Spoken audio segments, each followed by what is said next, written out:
भोजपुरिया समाज के हम प्रकाश परवाना गोड़ छू के गोड़ लागतानी। देखिए एगो गाना के भाव कैसे बा। एगो लइका अपना भौजी से कैसे कहता, ये भाभी कैसे केहू और के दिल में बसाई, कैसे केहू और के दिल में बसाई।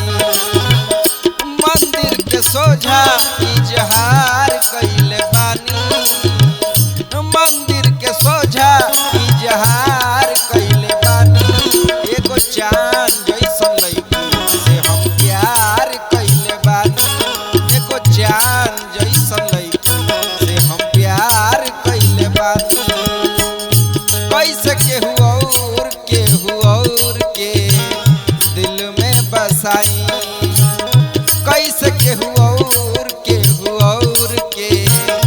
दिल में बसाई। मंदिर के सोझा इजहार कैले बानी, मंदिर के सोझा इजहार कैले बानी। एगो चांद जैसन लइकी से हम प्यार कैले बानी, एगो चांद जैसन लइकी से हम प्यार कैले बानी।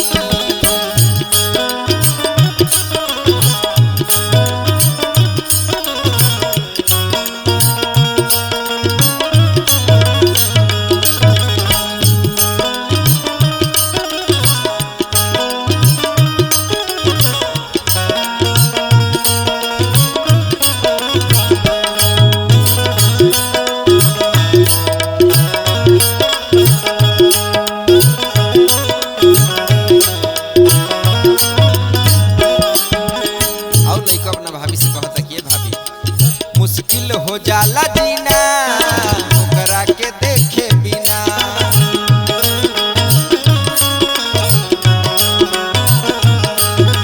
साचे कहिए भौजी मन लागेला कहिना।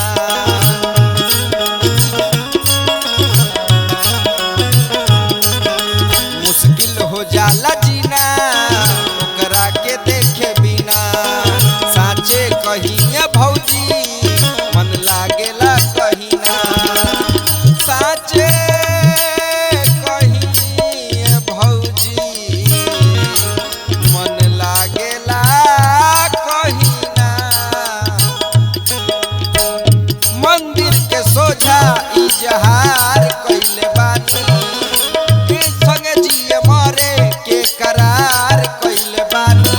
एगो चांद जैसन लइकी से हम प्यार कैले बानी, एगो चांद जैसन लइकी से हम प्यार कैले बानी।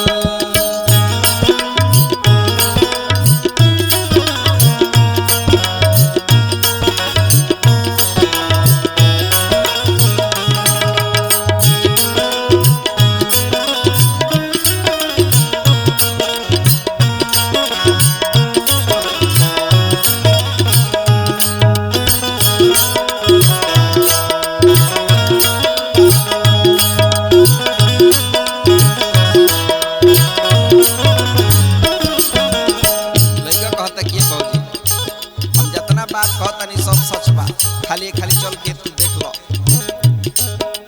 संगे चल ए भौजी तहरा के हम देखा दी,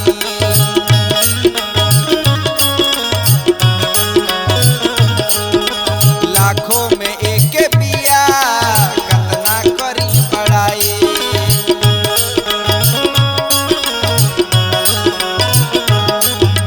संगे चल ए भौजी हम देखाई, लाखों में एक बिया कतना करी बड़ाई। लाखों में एक बिया कतना करी बड़ाई, लाखों में एक बिया कतना करी बड़ाई। संगे शादी करे के करार कैले बानी, संगे शादी करे के करार कैले बानी। एगो चांद जैसन लइकी से हम प्यार कैले बानी, एगो चांद जैसन लइकी से हम प्यार कैले बानी। कैसे केहू और के दिल में बसाई,